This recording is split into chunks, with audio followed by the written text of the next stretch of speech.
Donegal and Donegal football has been one of the most interesting stories in Irish sport, I would argue, over the last decade or so. The Jim McGuinness blueprint, the Kevin Cassidy incident, the falling out with Rory Gallagher, then Rory Gallagher getting the job, and you think, this is going to be interesting to see what happens. And then Rory Gallagher stepped away this week after defeat against Galway.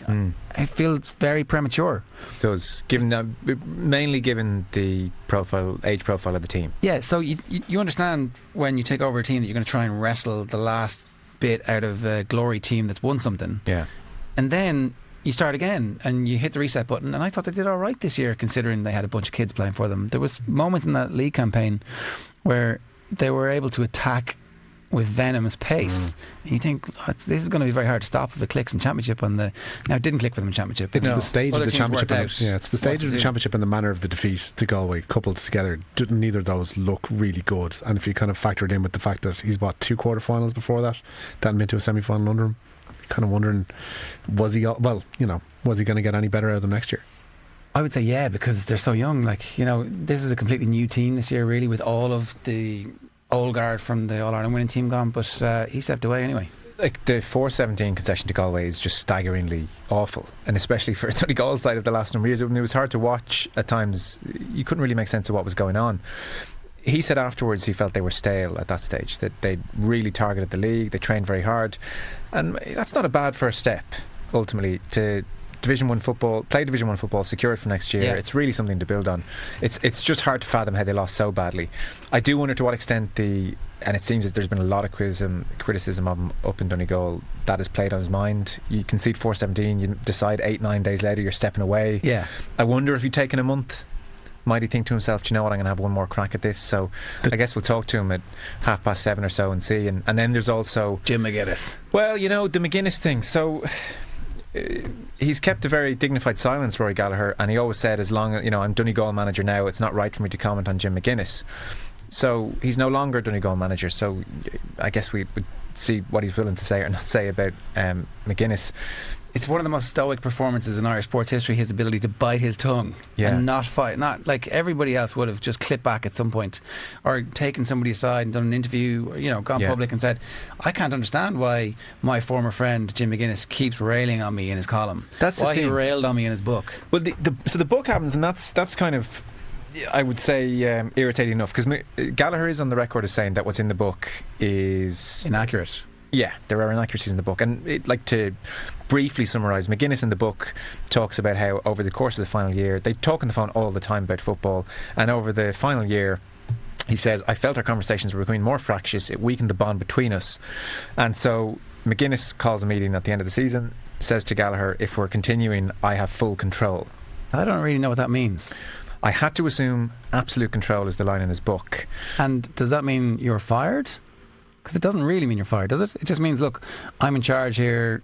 I accept your opinion from time to time. Don't be questioning me.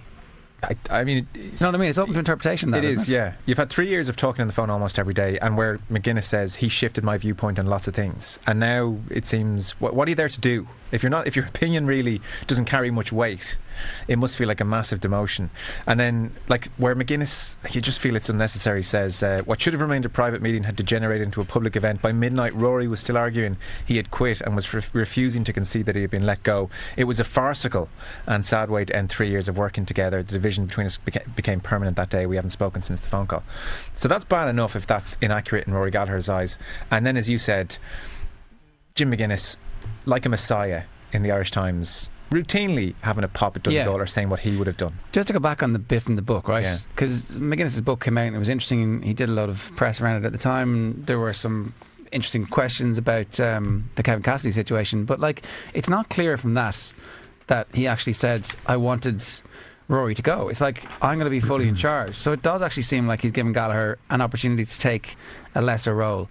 That's the first part. The second part is, what should have remained a private matter had become public that evening, and then he writes about it in his book.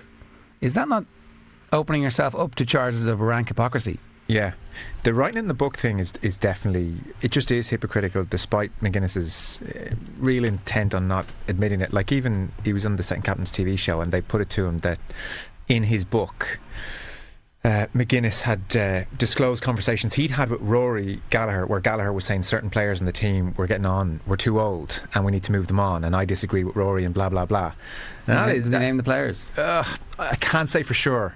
But either way, if you're like in your 30s, you're looking at Rory going, was that me you were talking about? If you're a senior player in that team, you've got to think that's a fairly major thing to make public. And I'm sure Gallagher was thinking, I'm sure Kevin Cassidy was thinking, more to the point, that is even more damaging than what I said to Declan Bogue. Plus the other thing is that this final year that they're talking about, where the conversations become more fractious, is the year that Jim is in Glasgow training Celtic. It's where the Donegal County Board are refusing to stop the championship. It's where the team have loads of injuries. The hangover from 2012 is in full flow. So all of those things are going on. So I'm really interested to hear what Rory Gallagher has to say, because I actually think that he got it bad from McGuinness in particular, both in the book and in his column over the years, and I don't really think McGuinness comes out very well from that whole situation. Not great. Now we could be building this up into a big no comment from Rory Gallagher. Could be. Alright, 53106, the text number here. If you want to get in touch, you can tweet the show at Off The Ball. We're also on facebook.com/Off The Ball.